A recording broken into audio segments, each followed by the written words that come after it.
All right, so you have no idea what's about to happen. No. I like your reaction to things, so I figure this will be a nice, fun segment to do. We've done ChatGPT in the past. This time, I've pulled up a couple of viral kids parenting news articles. Oh. Yes. Okay. There's this one from, both of them are from the same website called KidSpot. I don't know if you're familiar with it. I've seen headlines from it, but not Not really. sort of read into it. Okay, so first article, it's a doozy. The headline is, "I didn't know what we did to our son was bad until cops knocked at our door." Oh, okay. Never a good sign when cops are at your door. And then the first line, he was playfully wrapped in cling wrap. He looked like a little cucumber. I'm not going to read the parents' names. This mum tearfully explains in a video about the enormous backlash to her prank. What? "Our son has been taken from us until Child Protective Services can evaluate our home because I posted a video of my husband and son playing." Wait, okay. Is this their first offense and the child was taken from them? That sounds strange, but anyway. I'll keep reading. She said he was laughing and smiling and it was just a funny thing. But the Okay. disturbing footage talking about it attracted concerns of millions. Millions. Wow. I'll show you the picture. So that's the picture. Okay. So for you audio listeners, I'm describing the picture. It's basically a child that looks about maybe 2, completely wrapped in cling wrap. Not completely. It's Well- not over his head or face or neck. From shoulders down to his Knees. arms locked in, Yeah, arms are tightly wrapped in Yeah. cling wrap. It looks a bit like your luggage in the airport that gets wrapped in. Like it's when- tight. to stop drugs from getting in there. It's not loose or like there's no movement. Yeah, so the article, look, she's apparently made her account private, her TikTok account, because she's been getting abused. Because people have been saying that this feels like abuse. Oh. The husband is pushing around the toddler on the bed. The boy, who looks to be around 2, is tightly wrapped in cling wrap. Completely immobile with his arms strapped to his side. Apparently appears completely terrified as he topples over onto his back, according to the video. Oh, that's sad. Oh, I wonder what. And then, led to this it. is probably the kicker, I think, that maybe made it worse, is that the mum is heard in the background. "If you have a grumpy toddler all day, this is the only way." Yeah. in a joking voice. I don't know. That's I would not do that if that were me. I would not wrap children in cling wrap. So the article continues. The Gunner is, I think the child's name is Gunner, like Gunner. Right. Is seen in the background being shoved onto the bed by her husband. The husband said, "He's a worm," as the boy is lying on the bed, letting out a small groan as if he's in pain. Oh. And okay. the person who stitched the video together on TikTok has commented saying, "I don't see what's funny here. I don't understand how putting a toddler in an uncomfortable position is funny," and then posting it for views.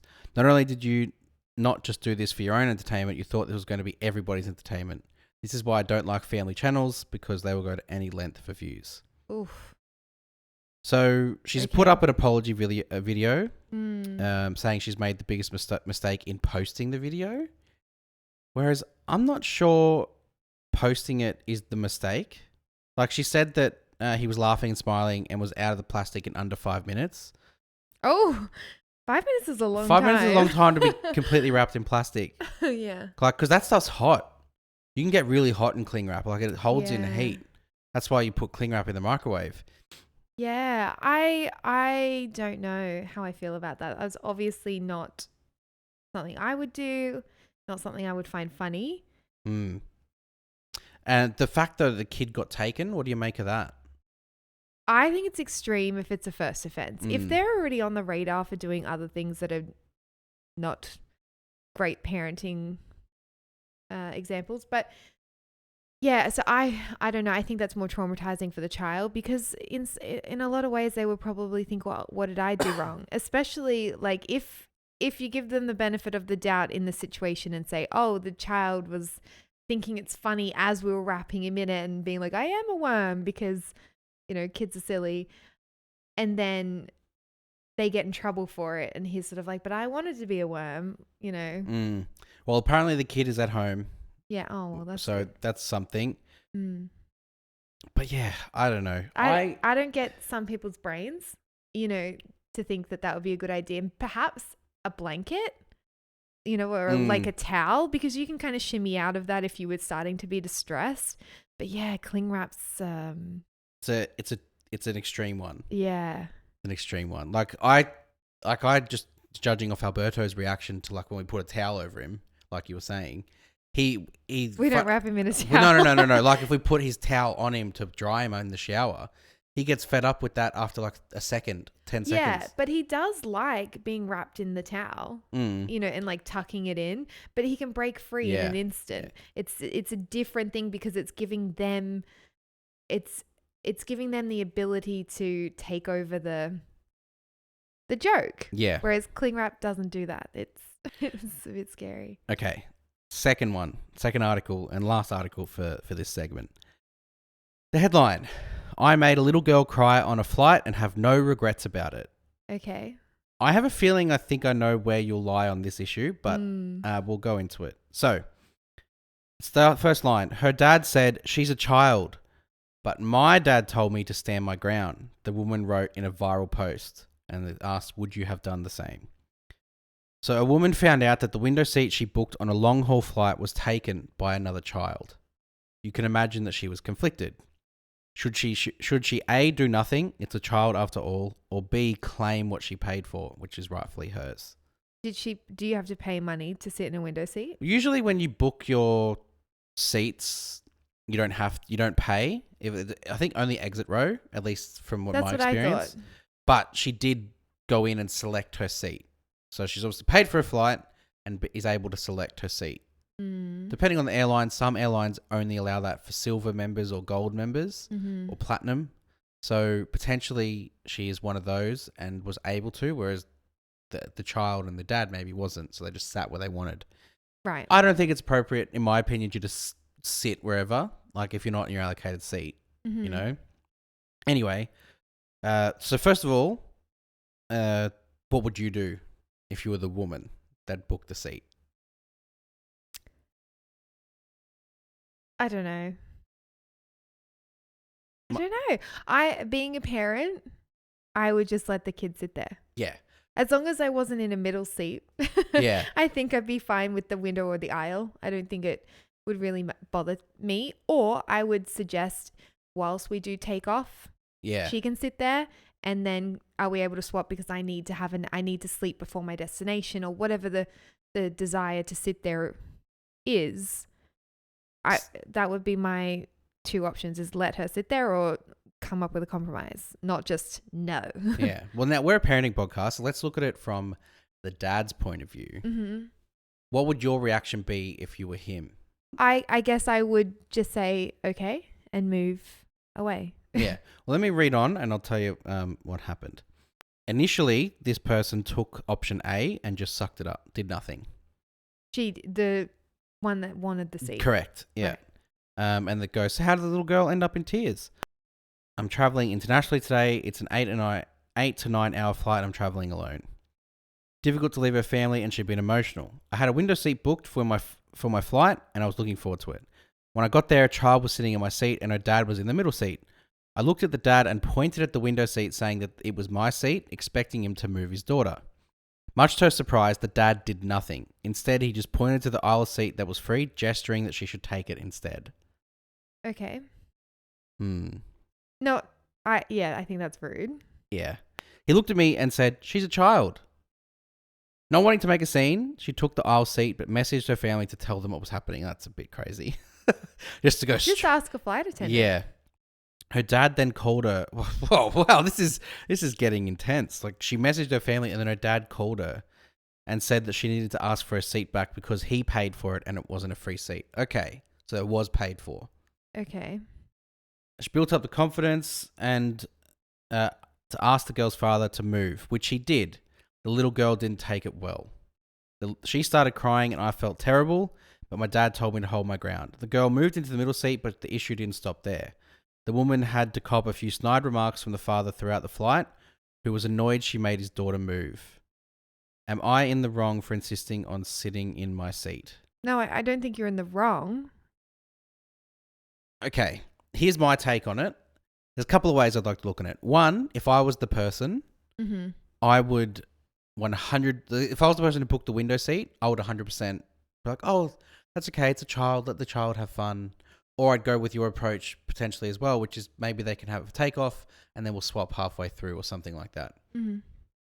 But if I was the dad, I would 100% be doing the right thing, which is making the daughter move. Mm. But then rather than it being a thing where I'm rude to the person who made the daughter move, again, it wasn't your seat. So you putting them there in the first place is incorrect, right? To make sure principles are taught and the right thing to do is taught, you just manage the child's emotions. You wouldn't be going and making snide remarks to the woman who's in the window seat, right? Well, here's the thing. Sometimes as a parent, you got to do what you got to do, right? Because if you've got to blame someone else for something to de-escalate, perhaps that's what you do. Like sometimes, I know this is awful, but I would say, oh, the shop's closed. Like there's no lollies in the shop. You can't, like it's closed, even if it's not closed. And, you know, you're passing the buck, putting the blame onto something. Whereas you could just be like, nope, you're not having one, and re-escalate that, you know, astronomical amount of tantrum. So I get in some ways, like as a parent, you do choose sometimes to take the path of least resistance. Yeah, and just and then I think as well, being the person that's you are feeling guilty, already feeling like, oh, I'm such a bad person for making the move, or she's crying and it's all my fault. These snide comments as well, maybe that you're taking them on as something when you should just not care what he's saying. Does that make sense? I feel like everyone in the situation that was could just not care. Exactly. I think it's that simple. At the end of the day, showing your child, allowing them to adapt to different scenarios, I think that's a good lesson for them. So I don't think that, you know, if you were encouraging them to use their big girl voice and ask to sit in the chair, and then they were told no, I don't think you should be like, oh, because it's a lesson for children that even when you are courageous and you ask and you want something, you don't always get it. I think as well, just judging off the information that we have from the article, it's also a case of you as a parent don't want to display the wrong behavior yourself. Like you don't want to showcase to your child that if you just kick up a fuss and get angry and start abusing people, not that I'm saying that he was doing that, but like making snide remarks potentially might have been, that behavior could display to the child that every time you don't get your own way, this is how you respond.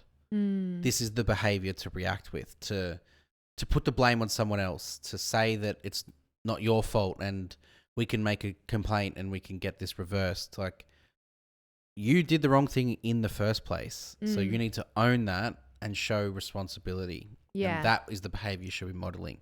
Yeah, it's really tough because you never know what's going on in their heads. And like that dad could have just been so tired. Yeah, that's true as well. What if this is a connecting flight and he's already been on another flight and it was really hard and really challenging, and he was like, just give me a break. Give me a win, you know, and didn't want to have this whole thing happen. And then also, like, for me, I guess I would have, if the child was in the middle seat and she was crying and whatever, I would have said, oh, come and have a look out the window. Like, I still maybe would have sat in my seat, but I wouldn't just ignore it.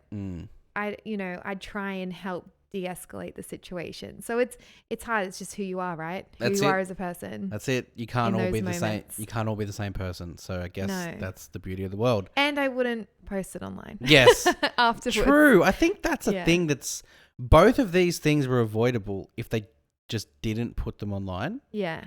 Like yes, I'm fully aware this is a podcast that we're putting online, but by the same token, we're just chatting about parenting. This person is putting and shaming people and like trying to generate controversy. Whereas, and trying to generate someone to agree with them. Yeah. I don't think we necessarily Agree. care if Yeah, or care, people- yeah. people agree or not. It's But just having fun. yeah. Yeah. Just having a good time. That's it for this week. Okay. Yeah, Well, that was easy. They weren't. I thought it was going to be like.